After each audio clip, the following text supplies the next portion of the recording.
What's up YouTube, JabberTech here, and I want to start a new segment, something new, and it's going to be the long-term review of these cases. Now, why would I do this, you'd say? Well, a lot of times you spend your hard-earned money on these cases, and believe me, these cases are not cheap. This case is about 30 bucks, and a lot of cases, at least from the main companies, definitely are 25 and up. And a lot of times you do spend your hard-earned money on these cases and they do not last. So let me know what you think about this segment. Is this something that I should continue, or is this something that you're not really interested in? But today we're going to take a look at the Alcantara case for your Galaxy Note 8. And there's also a dual purpose to these long-term reviews. You might be someone that just picked up this device and we're looking forward to buying a case, and this can also help you decide whether this is the case for you or not.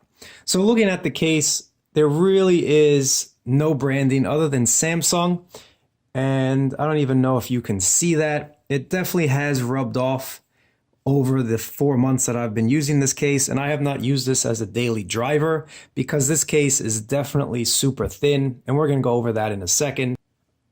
I really don't know if you guys can see that. I'm trying to focus in for you.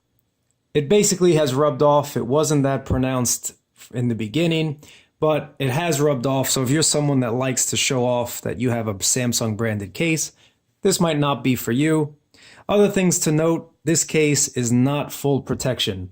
So the bottom of the phone is exposed. So if you do drop your phone on the floor, I would say this case is not going to protect you from anything. This case is really designed to protect you from scratches when you place your phone on the table.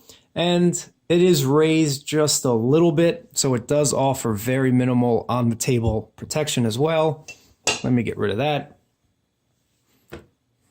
Your camera is protected, as you see there. That's actually a nice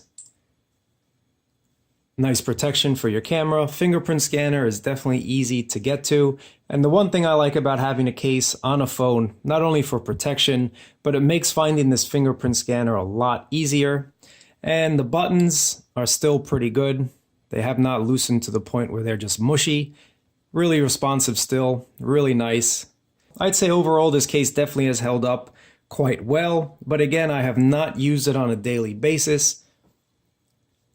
So checking the sides, you see that the sides did wear a little bit, and that's from pulling this case in and out of a pocket.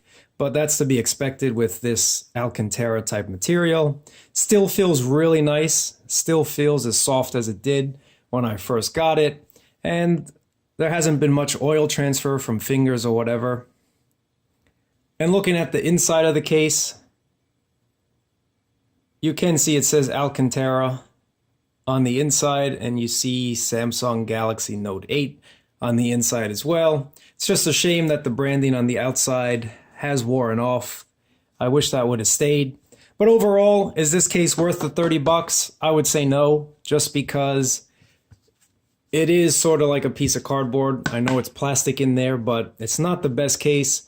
If you're someone that likes a super thin case and you don't drop your phone and you're not worried about that, this case would be for you. But if you live in a major area like I do and you walk around in the streets and the subways and people bump into you often, this case is not for you. Definitely not recommended. But if you can find it for $5 maybe, I would say it's a win. And let me know what you think about this segment series, and I'll catch you guys next time.